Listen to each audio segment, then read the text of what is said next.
He had always believed that if you followed the rules, life stayed simple. For more than a decade, he lived in the same neighborhood, paid his dues on time, waved at neighbors, and stayed out of trouble. He was not loud, not demanding, and not the kind of person anyone would expect to end up in a legal fight. His house sat on a corner lot with a small extra piece of land beside it. That land was empty, covered with grass and a few old trees, but it belonged to him. He bought it together with the house, signed for it, paid taxes on it, and kept the papers safely stored away. The Homeowners Association ran the neighborhood. At first it seemed harmless. They sent newsletters, complained about trash bins left out too long, and reminded people to trim hedges. He didn't love it, but he didn't hate it either. He followed their rules because it was easier than arguing.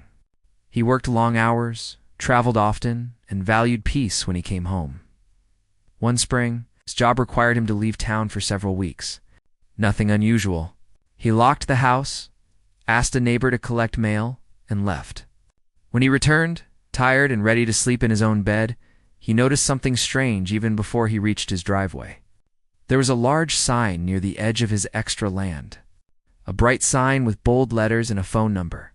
At first, he thought it was a mistake, or maybe someone had placed it too close to the road. When he parked and stepped out, his stomach tightened. The sign said the land was sold. He stood there longer than he realized, staring at it, reading the words again and again. Sold. He walked closer, checking the ground, the fence line, the old oak tree he remembered planting years ago. Everything looked the same, except the sign. His hands felt cold.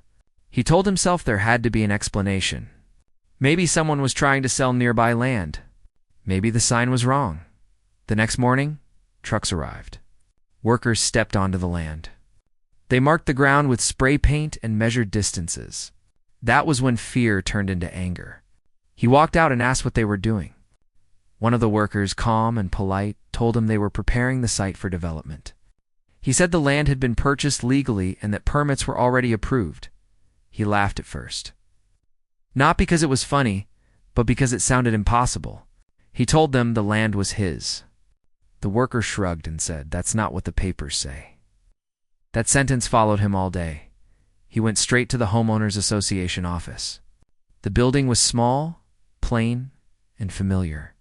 He had been there many times to attend meetings he barely listened to. This time, he was fully alert. He asked to speak with someone in charge. After a short wait, a board member came out. The tone was calm, almost rehearsed. They told him the land had been sold due to unpaid violations and fees. He felt the room spin. He asked what violations. They mentioned notices, warnings, and final actions. He said he never received any of them. They said the notices were sent. He asked for proof. They said they would provide it later. He asked how an association could sell private property without his signature. They said the bylaws allowed enforcement actions. He left the office with more questions than answers that night. Barely slept. He went through old mail bank statements and digital records. He checked every payment. Everything was in order. Dues paid, taxes paid. No fines, no warnings, nothing. He opened the folder where he kept his property documents and confirmed what he already knew. The land was legally his. The next day, he went to the county records office. He waited in line, filled out forms, and finally sat across from a clerk who pulled up the records. When the screen turned toward him, his heart sank. The land was listed under a new owner. The transfer showed the Homeowners Association as the seller. He felt sick. The clerk noticed his reaction and quietly said that this kind of thing was rare, but not unheard of. He asked how it was possible. The clerk explained that sometimes associations abused legal processes, especially when owners didn't respond quickly. He asked if the sale could be reversed. The clerk said that would depend on the courts. On the drive home, he felt betrayed. Not just by the association, but by the system he trusted. He replayed every meeting he had skipped, every letter he had skimmed and tossed aside.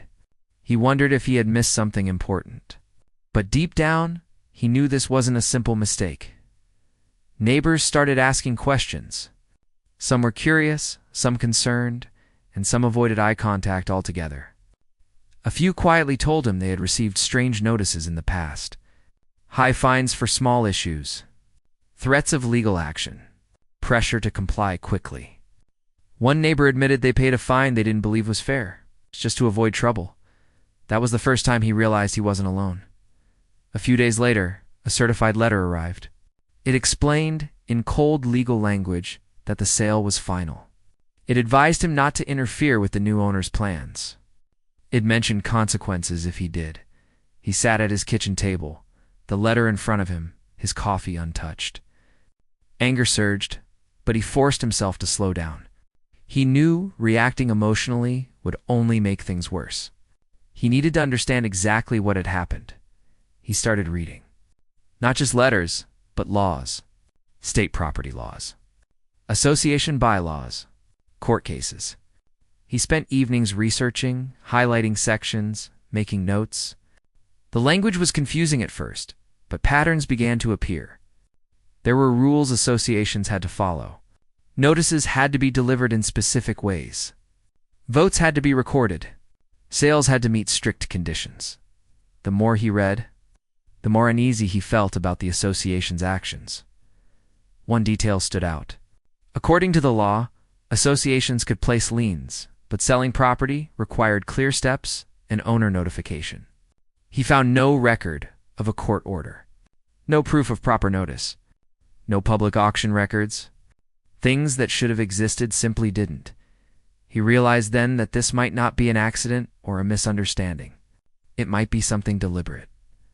Late one night, while sorting through old documents, he noticed something small but important. A date on a notice copy provided by the association didn't match the mailing date. Another notice referenced a bylaw amendment he had never voted on. He checked meeting minutes. The amendment was approved during a meeting that never reached a quorum. His hands shook slightly as he connected the dots. This wasn't just about his land. It was about power. The association had been operating without proper oversight. Decisions were made by a small group. Records were vague. Votes were rushed. People who questioned them were labeled difficult. People who stayed quiet were ignored. He understood now why they targeted his land. It was empty, valuable, easy to take if no one pushed back. But he was not going to stay quiet. He told himself he would not shout, threaten, or act recklessly. He would stay calm. He would document everything. He would let them underestimate him. As workers continued to step onto his land, he took photos. He saved emails. He recorded dates and conversations. He requested documents in writing. Some requests were ignored. Others were delayed. Each delay became another note in his growing file. One afternoon, a neighbor stopped by and quietly said they were sorry. They said the association had been asking questions about who was causing trouble. Ada confirmed what he already suspected. The association believed he would eventually give up. They were wrong by the end of the week. He had filled an entire folder with documents. Copies of laws, records, notices, photos. He sat back and looked at it, feeling a strange mix of fear and determination. He had never imagined being in this position. He had never wanted to fight. But this wasn't just about land anymore. It was about fairness. About protecting what was his. About making sure this didn't happen to someone else who might not have the time, money, or strength to push back. As the sun set that evening, he stood at the edge of the land and looked across it slowly. He remembered why he bought it in the first place. It wasn't for profit. It was for peace. For space. For the idea that some things in life were secure. He didn't know yet how far this situation would go. He didn't know who would stand with him or against him. But one thing was clear. This was only the beginning. He knew he could not act blindly. The previous week had been exhausting. Hours spent staring at letters, records, and property documents left him drained but also sharper. He realized this fight was not just about reclaiming land. It was about exposing a system that had quietly taken advantage of people for years. If he was going to win, he needed to understand everything the Homeowners Association had done and gather proof that could not be ignored. He started by revisiting the association's bylaws. Sitting at his kitchen table, he spread pages across the surface, highlighting sections that mentioned violations, liens, and property sales. On paper, the rules sounded strict but fair. In reality, they had been twisted. Notices were supposedly sent, fees supposedly unpaid, votes supposedly approved, but the documents he held told a different story. There were missing signatures, incorrect dates, and even notices that were mailed after the deadline they cited. Every contradiction fueled a growing sense of clarity. He decided to speak with people who had been around the neighborhood longer than he had. Some were retirees who spent their days tending to their gardens or walking their dogs. They were cautious at first, wary of the association, but slowly they began to open up. One woman mentioned that she had once received a letter demanding payment for a supposed violation she had never committed. She had paid the fine anyway, fearing the consequences if she refused. Another neighbor told him that he had heard stories of other people being pressured into selling parts of their land after disputes with the board. Every story, no matter how small, helped him connect the dots. The association had been quietly using their authority to intimidate homeowners, to push them into decisions they would not otherwise make. And it seemed his land was not the first target, just the latest. The realization made him more determined. He would not allow this to happen, not to him, and not to anyone else. He also reached out to a retired county clerk who had worked in property records for decades. The clerk was cautious at first, reminding him that he needed to be careful. People in these positions don't like being challenged, the clerk warned. But he also provided a crucial insight. He explained that while associations could place liens and enforce certain rules, selling someone's property without proper notice and court approval was highly unusual and legally questionable. "There's a way to fight it," the clerk said, "but you have to follow the law to the letter." He took the advice seriously. He started making detailed notes of everything: letters, dates, conversations, photos of the land, and even the workers who were still measuring and marking the site. He was methodical. Every document could be important. Every detail could matter. He realized that emotional reactions could be dangerous in a legal fight. He had to remain calm, precise, and strategic. Days turned into weeks. He spent mornings checking public records and afternoons talking to neighbors or reviewing documents. Evenings were spent cross-referencing laws with the association's actions. Slowly, a pattern emerged. The association's board often acted in small groups, bypassing the full membership, and made decisions that benefited themselves. Notices were mailed irregularly, votes were sometimes falsified, and fines were exaggerated to pressure homeowners. It was not just sloppy work, it was systematic. He also discovered something surprising. The association had ignored or mismanaged certain legal requirements that homeowners might normally overlook. One small error in their process could give him leverage. For example, certain notices had to be sent, certified, and returned with proof of receipt. Many were not. Another error involved meeting minutes that had been altered or misformed. A court could view these as serious violations of proper procedure. He realized that if he moved carefully, he might not only reclaim his property, but also hold the association accountable. But he had to do it legally. He couldn't rely on threats, rumors, or intimidation. He had to build a case that could withstand scrutiny. To strengthen his position, he reached out to a few attorneys for advice. Not to hire them yet. He could not afford high legal fees, but to understand his options. Each conversation provided pieces of the puzzle. One attorney explained that he could challenge the sale by proving lack of proper notice and procedural errors. Another suggested looking into liens or code violations that the board had ignored, which could provide leverage. He learned that legal strategy often involved patience and careful documentation. Meanwhile, life in the neighborhood felt different. People began whispering. Some neighbors avoided him, unsure of what he was planning.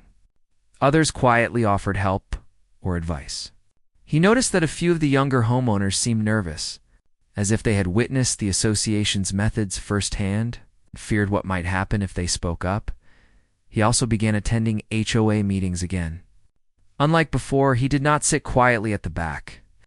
He listened closely, took notes, and asked questions. Board members tried to be friendly, acting as if nothing was wrong. but he could sense tension. They did not know how much he had discovered or how serious he was about taking action. Each meeting added to his understanding of their tactics, their weaknesses, and their mindset.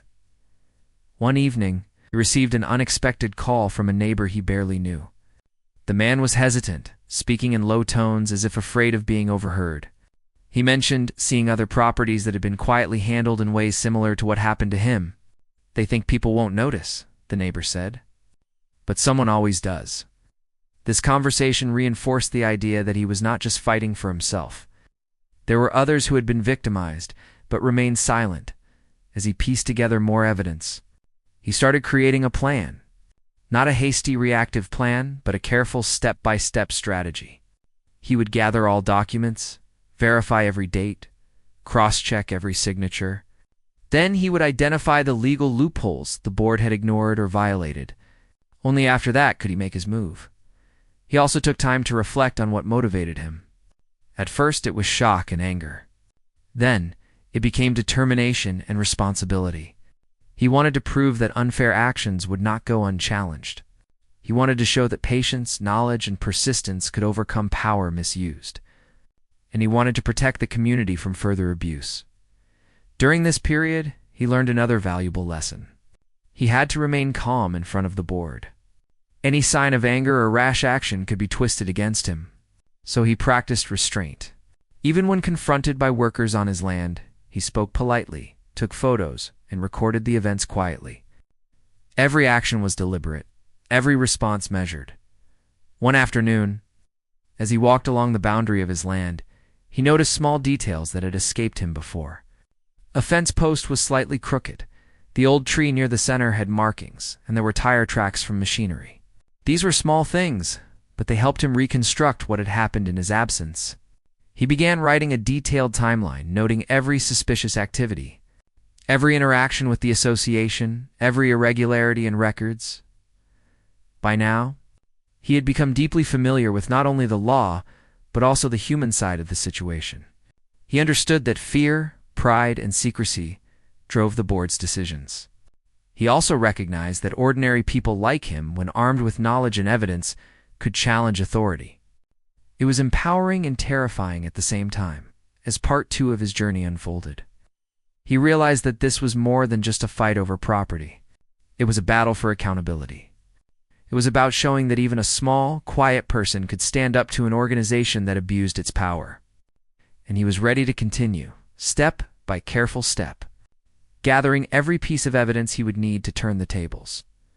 By the time the second week of his investigation ended, he had a thick binder filled with documents, letters, emails, photographs, and notes. He had spoken to multiple neighbors, county clerks, and legal advisors. He had attended meetings, observed patterns, and tracked every misstep the association had made. Most importantly, he had developed a calm confidence. He was no longer reacting out of shock. He was planning, and planning carefully. He looked at the land once more. The sign was still there, but it no longer frightened him. He knew that he was no longer powerless. The association had overstepped. They had assumed that quiet compliance would keep him silent. They were wrong. And with that thought, he prepared for the next phase. Gathering information was one thing. Using it effectively would be the next. But before he could act, he had to make sure there were no gaps, no mistakes, no overlooked details. This fight required patience, precision, and courage.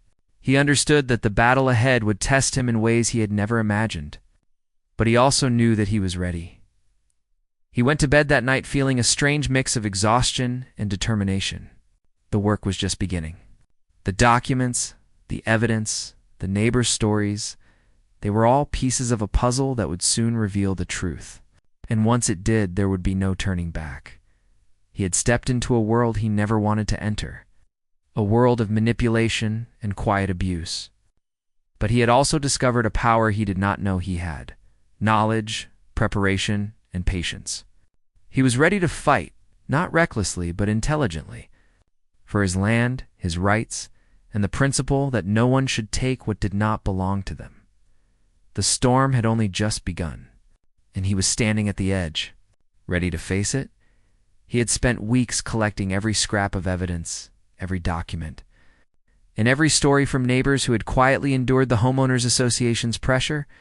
His binder was thick, heavy with proof that the board had overstepped its authority, manipulated notices, and even sold property without proper legal steps. The binder sat on his desk like a silent weapon, waiting to be used, but he knew that knowledge alone would not win this fight.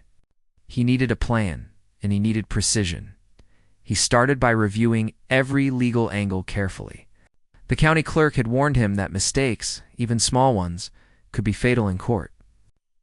He went through state property laws line by line, cross-referencing them with the association's actions.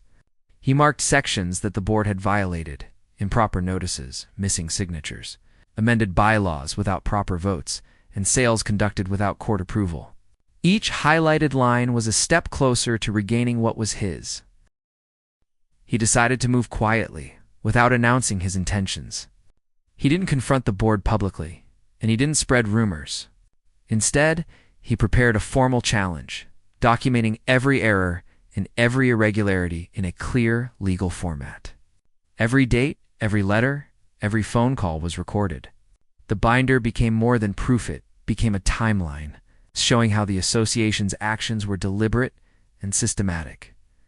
While he worked on the legal side, he also turned to his neighbors. They were curious, cautious, but willing to help. Some had been silent victims of the association's pressure. Others had witnessed unusual fines or threats. He explained his plan carefully, emphasizing that it had to be done by the book. No rash actions. No intimidation. Just facts, documentation, and proper procedure. Slowly, they began to support him. They offered evidence of their own experiences, sometimes old notices they had kept, or letters they had filed away. Each addition made his case stronger. He also realized that he could use the same rules the board had ignored against them. The association was strict with homeowners, forcing minor rules and exaggerating fines, yet they had failed to follow proper procedure in many areas. He began identifying specific vulnerabilities: properties purchased without proper vote approval, meetings held without quorums, missing notice records, and unfiled liens. These were small openings, but enough to legally challenge the board at the same time. He began attending the association meetings again. This time, he observed with intent. He noted who spoke, who avoided questions, and who tried to intimidate others. He noticed subtle patterns, the same small group making decisions. Members voting without a quorum, and rules being interpreted to benefit the board rather than homeowners. He recorded every irregularity discreetly, knowing that later it could be powerful evidence. He reached out to a local real estate attorney, not to hire immediately, but to understand his options. The attorney was careful, reminding him that this was uncharted territory, but that it was possible to challenge the association's actions legally. If you show improper procedure, missing notice, and irregular sales, the court may reverse the transactions, the attorney explained. They discussed liens, property codes, and ways to file claims that could put pressure on the board without breaking any laws. Each conversation gave him a clearer path forward. With his plan forming, he took another step that surprised some neighbors. He started researching the personal holdings of the board members themselves, not for revenge, but to understand their stakes. Many owned multiple properties in the neighborhood, some of which had been acquired under similar, questionable conditions. The same rules he had studied and the same errors the board had made could apply to their own properties. He realized he could legally use the system they had abused against them. He also prepared mentally. He knew the board would try to intimidate him once they realized he was serious. Perhaps they would spread rumors, create obstacles, or threaten legal action. But he reminded himself that he was not acting recklessly. Every step he took was backed by law and documentation. Patience and precision were his allies. One evening, he began drafting the first formal notices. These were not threats or angry letters. They were detailed, factual, and clear. He outlined each procedural error, referenced every law, and documented every misnotice. He included dates, evidence, and references to official records. The tone was calm, professional, and unassailable. These letters would be the first step in his formal challenge. Setting the stage for the larger strategy, he also prepared for the possibility of counterattacks. He expected the board might claim that he was exaggerating, or that the notices had been received, or that the sale was final. To counter this, he created multiple layers of proof: certified mail receipts, witness statements from neighbors, photographs of the land, copies of every letter, and recordings of conversations when legally permissible. Every fact was corroborated. Every claim had evidence. While working on these documents, he continued talking to neighbors. Some admitted they had been afraid to speak before. Others shared stories that seemed minor at first, like missing mail or delayed fines. But when he examined them closely, these details revealed patterns. The board had a history of bending rules, targeting homeowners, and prioritizing profit over fairness. Collectively, these stories became a network of proof, showing systemic abuse. He also learned to use small legal tools the board had overlooked: code compliance issues, minor liens, and even unpaid municipal fees could create leverage when filed correctly. He spent hours learning the exact procedures to ensure that he could apply these tools legally. Each small step added weight to his growing strategy. His confidence grew, not from anger or pride, but from preparation and clarity. He knew exactly what the board had done wrong and how to challenge it. But he also understood that timing was crucial. Acting too soon could backfire. Acting too late might allow them to cover their mistakes. He had to wait for the precise moment when every piece of evidence was in place, every legal step was ready. Neighbors began noticing subtle changes in him. He was more focused, more deliberate, and more observant. Some quietly cheered him on. Others were cautious, unsure of what would happen. But the atmosphere in the neighborhood was changing. The board, unaware of his growing strategy, continued their usual operations, making small mistakes that he quietly recorded. One morning, he received a tip from a neighbor about a board meeting that was scheduled without proper notice. The board assumed they could act freely because no one would challenge them. But he had already prepared. He attended the meeting, observed the irregularities, and documented everything. Notes were taken, photos captured, and witnesses quietly acknowledged the procedural errors. Each piece added to the growing weight of evidence he could use legally. He also began building a small network of support outside the neighborhood. He consulted with legal advisors, researched court cases, and reviewed past examples where homeowners successfully challenged associations. These stories gave him both practical guidance and moral support. He realized he was not alone in facing such abuses. Others had succeeded, and their victories showed that patience and persistence could prevail. Meanwhile, he prepared for the next stage, leveraging his findings to legally challenge the board members' own properties. The same mistakes, the same violations, and the same procedural errors that the association had used against him could now be applied to their holdings. He would do it legally, carefully, and transparently. The goal was not revenge, but fairness. Every property acquired or controlled, without following proper procedure, could now be scrutinized. He spent nights reviewing each document, double-checking dates, and verifying the validity of notices. He drafted letters that outlined the exact legal steps the board had missed. Each letter was precise, professional, and backed by evidence. He was determined to ensure that no loophole remained unchecked. By now, he was deeply familiar with the inner workings of the association. He knew who made decisions, who enforced rules, and who quietly followed along. He also understood human behavior, fear, pride, and secrecy. He used this knowledge to anticipate their reactions, preparing counters for any attempt to dismiss or discredit him. One afternoon, he walked through the neighborhood, observing the board members' properties with new eyes. He noticed minor issues that could be used legally: unfiled permits, ignored code violations, and procedural irregularities. These were not tools for intimidation, but legal leverage to ensure accountability. He kept meticulous notes, photographs, and records. Every small detail could matter in the next steps. As Part 3 unfolded, he realized the fight had grown beyond his land. It was about holding the board accountable, protecting other homeowners, and exposing a system that had quietly abused authority for years.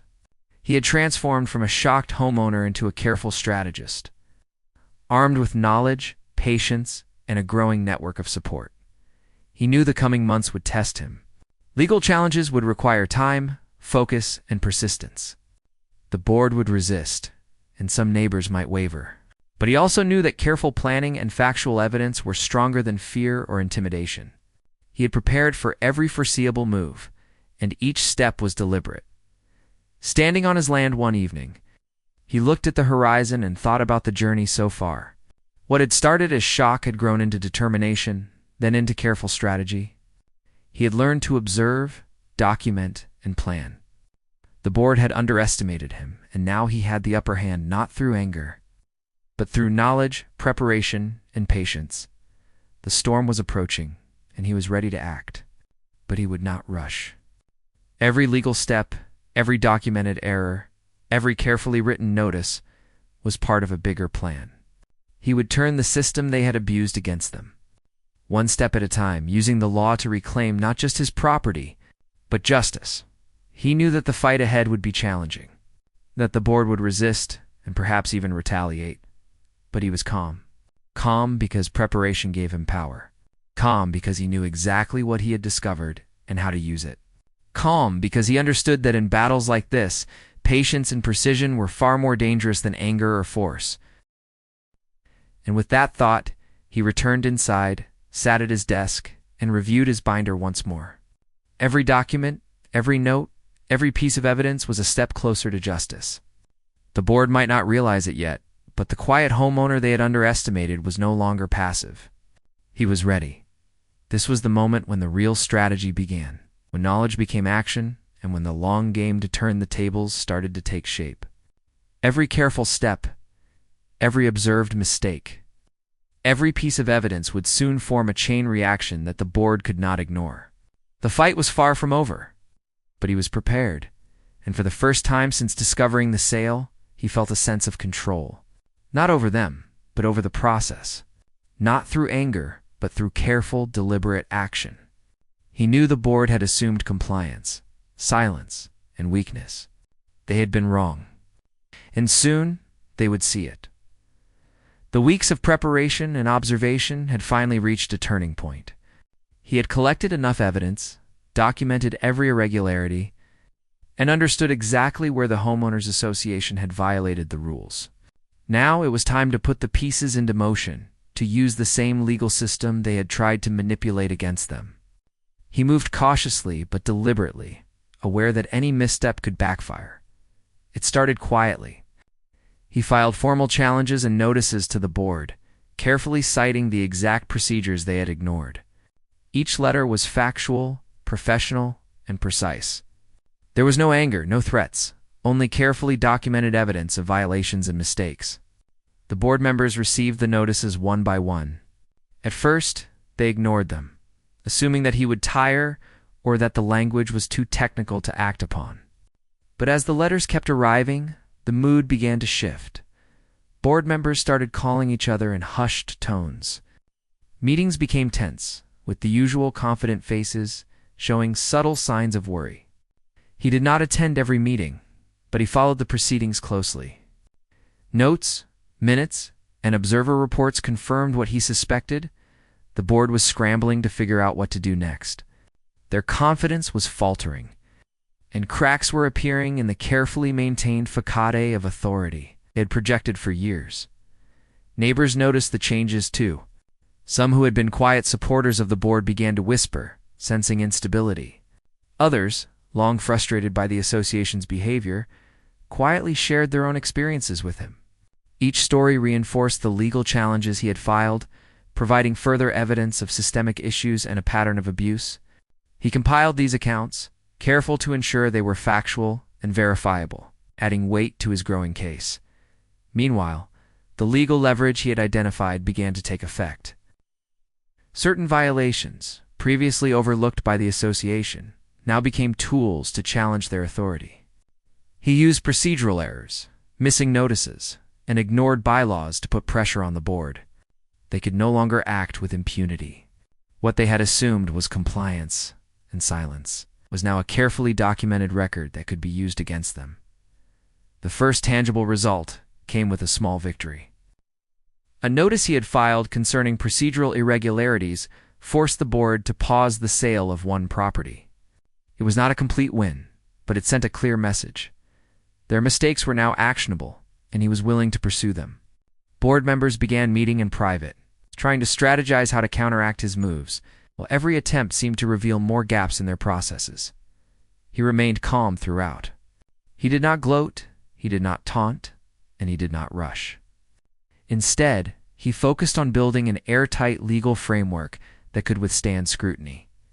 Every document, every witness statement, every note of irregularity became part of a growing file that tracked the board's actions and mistakes. His patience, careful preparation, and attention to detail were beginning to shift the balance of power. One evening, a longtime neighbor came to speak with him in private. They were nervous, glancing over their shoulder, but willing to share what they knew. Over coffee, they revealed that certain board members quietly profited from property transactions in ways that were never fully transparent. This confirmed what he had suspected. The association's actions were not just careless, they were deliberate, self-serving, and exploitative. Each revelation strengthened his resolve. The board began to feel the pressure. Members who had once acted with authority now hesitated before making decisions. Meetings were tense, arguments were more frequent, and the air of control they once maintained had vanished. He watched from a distance as their confidence crumbled, aware that each small victory was part of a larger strategy. He also started to leverage legal avenues against specific properties controlled by board members. The same mistakes they had used against homeowners could now be applied to their own holdings. Notices were filed where procedural errors were evident and compliance issues were highlighted. The goal was not revenge, but accountability. Every step he took was backed by law, assuring that fairness, not personal vindictiveness, was guiding his actions. As the process unfolded, local authorities began to take notice. Complaints were filed, documentation was reviewed, and officials started asking questions about the association's practices. What had once been a small, quiet neighborhood dispute was now escalating into a matter of legal and public scrutiny. The board could no longer ignore the consequences of their actions. He continued to communicate with neighbors, ensuring they understood the process and remained cautious. Some were hesitant to participate, fearing retaliation, but his methodical approach reassured them. They provided statements, shared old documents, and verified key details. Each contribution reinforced the evidence and strengthened the overall case. One of the more challenging moments came when a board member attempted to discredit him publicly. Rumors were spread, emails were sent questioning his motives, and subtle intimidation was attempted. But he remained calm. Every interaction was documented, and each attempt to challenge him became another piece of evidence showing the board's pattern of abuse and manipulation. Their strategy backfired, highlighting their instability and ethical lapses rather than weakening his position. Over time, the pressure began to yield results. Several properties that had been controlled or acquired under questionable circumstances were placed under review. Owners were forced to provide proper documentation, and procedural errors that had been overlooked for years were now corrected under scrutiny. The association, once confident in their unchecked authority, now found themselves navigating a landscape of legal accountability they had never anticipated. Neighbors, initially cautious, began to regain confidence. Some who had been intimidated in the past came forward to support his efforts, sharing evidence and personal experiences that reinforced the ongoing legal challenges. The community, once fractured and fearful, began to see that fairness could prevail. At the same time, he continued to focus on his own property. The land that had been sold without his permission was now firmly in the center of a broader legal challenge. By meticulously documenting the board's errors, he had created a situation where their claims against him were increasingly untenable. The balance of power had shifted. The association could no longer act without scrutiny. Small victories accumulated. Notices were acknowledged, procedural errors were admitted, and compliance was enforced. Each step brought him closer to reclaiming his land and holding the board accountable for their missteps. The process was slow, deliberate, and exhausting. But he knew that patience and precision were key. As the weeks passed, the board's internal conflicts grew.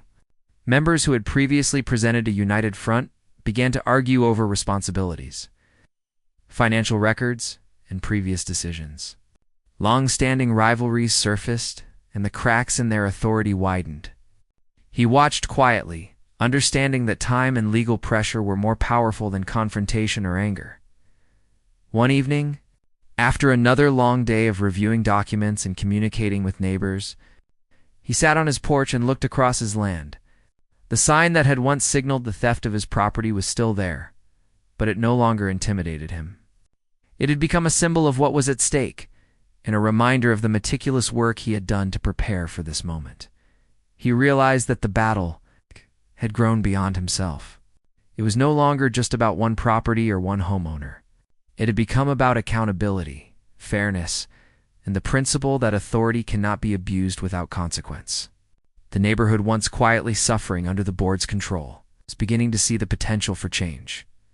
In his quiet moments, he reflected on the journey so far. Shock had turned to anger, anger to strategy, and strategy to careful execution. He had learned to observe, document, and act with patience and precision.